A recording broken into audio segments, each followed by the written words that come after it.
भक्ति से बड़ा दुनिया में कुछ नहीं।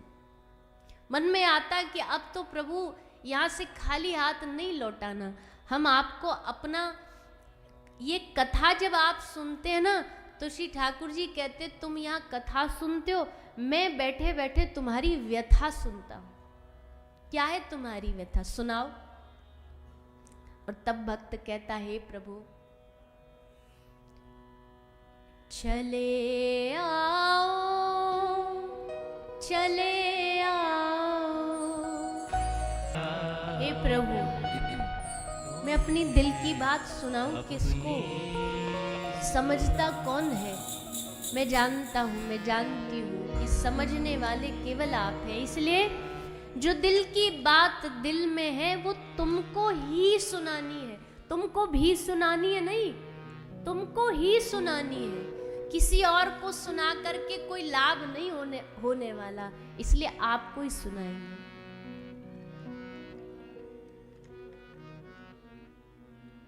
आपको ही सुनाएंगे। मुरली बजाए तुम सुनती रहूं।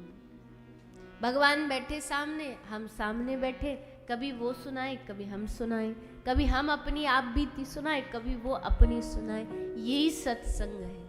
देखो एक सत्संग तो होता है जो इंसानों में होता है, मानवों में होता है, हम मानवों में हो रहा है, ये भी उच्च है, पर इससे उच्च श्रेष्ठ सत्संग कौन है? हम सुनाए और ठाकुर जी बैठ के सुने, या वो सुनाए और हम बैठ कर के सुने। ये है श्रेष्ठ उच्च श्रेणी का सत्संग, ये उच्च श्रेणी का वार्तालाप। तो ऐसे सत्संग में जाने के लिए वहां तक कैसे पहुंचेंगे कि ठाकुर जी सुनाए हम सुने? बोले पहले उसके लिए आपको यहाँ आना पड़ेगा।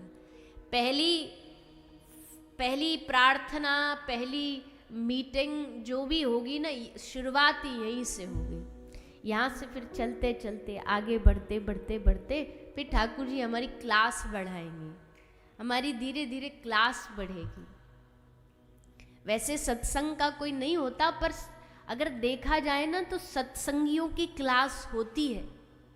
क्लास मतलब स्टैंडर्ड होते हैं। एक तो होते हैं बस हल्ला गुल्ला वाले सत्संग सुनने वाले, वो सत्संग सुनने नहीं आते, वो मेला देखने आते हैं।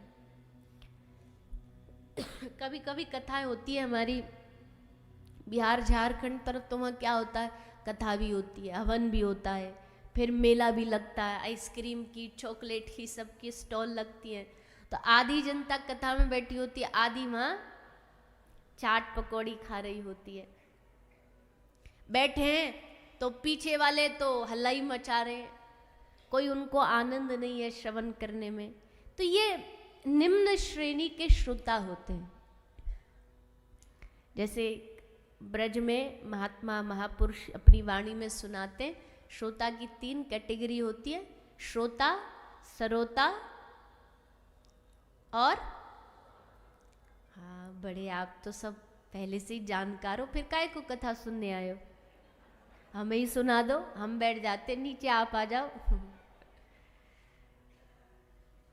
श्रोता, सरोता, सोता। अब जब पता है तो तीनों का अंतर भी पता होगा, वो भी बता दो। अच्छा चलो ये बता दो, श्रोता, सरोता, सोता, इन तीनों में से आप कौन से वाले हो? कैसे एकदम बोले श्रोता। नहीं, आप सब श्रोता ही हैं। अब कथा करते करते इतने जीवन बीत गया ना, जीवन मतलब बीत गया मतलब इतने वर्ष हो गए कि प्रथम दिन ही समझ आ जाता है कि भाई कैसे लोग हैं, कैसे श्रोता हैं। हाथ की ताली से ही समझ आ जाता है कैसे श्रोता है। तो आप सब बड़े शांति से, अनुशासन से बैठे श्रवण कर रहे हैं। ऐसे ही 7 दिन हमारा सहयोग दीजिएगा। भागवत जी के शरण में बैठ के श्रोता ही बने रहिएगा। और कोई इतनी भीड़ में एकाध सोता भी आ गया तो भी क्या घटना है, उस सोता को भी 7 दिन में भागवत जी श्रोता बना देंगे। यहाँ तो सोता बनना भी नसीब की बात है, क्योंकि भैया देखो कहते हैं ना, सुनार का तो कचड़ा भी बादाम से ज्यादा महंगा होता है। सुनार का जो कचड़ा मतलब वो जो थोड़ा थोड़ा निकलता है, बाकी बचता, उसकी कीमत भी तुम्हारे किसी साधारण चीज़ों से महंगी होती है।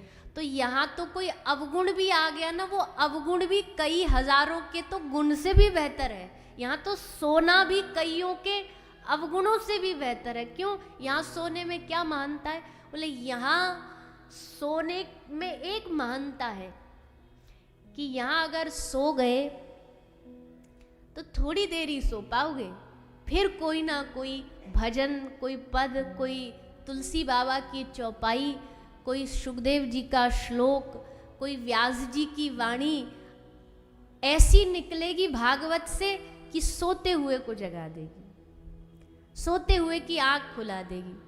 संसार में अब देखो, आप एक बंद ट्रेन में सो, इससे समझो, बंद ट्रेन मतलब ट्रेन खड़ी है स्टेशन पर, वहाँ सो जाओ। तो जहाँ कलकत्ता, हावड़ा, जहाँ ट्रेन खड़ी थी स्टेशन पर, 4 घंटा बज जगे तो वहीं की वहीं खड़ी है, ना आगे बढ़े ना कहीं मंजिल तक पहुँचे। पर अगर चलती ट्रेन में सोओगे तो 4 घंटे में, 5 घंटे में चलती ट्रेन में मंजिल तक पहुँच जाओगे। घर में सोने का मतलब बंद ट्रेन में सोना, उस सोने से कुछ नहीं मिलेगा। पर यहाँ नींद भी आ गई तो भी ये चलती ट्रेन है, ये चलती ट्रेन में अगर निद्रा आ भी गई तो भी ये हमें मंजिल तक पहुंचा ही देगी। और अगर डूब के सुनोगे तो उसका तो आनंद ही अलग है। इसका मतलब ये नहीं कि सोना सो के सुनना है, बहुत सारे लोग उल्टा ले लेते मतलब। पर हम गलती से कभी आ गई, झपकी आ गई नींदा, हम उसके लिए कह रहे, वो भी आ गई तो भी लोग कहते पाप जब होता है तभी कथा में निद्रा आती है, ऐसा बोलते हैं ना। हम कहते नहीं, पाप वाप के चक्कर को छोड़ दो। हमारे ठाकुर जी बड़े दयालु, औरों का तो हमको पता नहीं, पर हमारे जो ठाकुर जी ये बड़े दयालु हैं। अगर कथा में सो भी गए निद्रा में तो उनमें क्रोध या ये नहीं आएगा कि अच्छा मेरी कथा में सो गया, तेरी इतनी हिम्मत, ऐसा नहीं सोचेंगे हमारे ठाकुर जी। वो तो दया के भंडार हैं, करुणा के भंडार है, वात्सल्य के भंडार है। सो भी गए ना तो जैसे कोई बालक एग्जाम की तैयारी कर रहा हो, पढ़ते पढ़ते पढ़ते बोला मैं रात भर पढ़ूंगा, और पढ़ते पढ़ते जब रात को 2 बजे उसकी मैया चेक करने आई तो देखा हाथ में पेन है और आँख में चश्मा लगाए, और ऐसे पढ़ते पढ़ते ही हाथ को वहीं रखे रखे टेबल पर सर रखा, सो गया। तो इसको देख करके मैया नाराज नहीं होगी कि सो क्यों गया।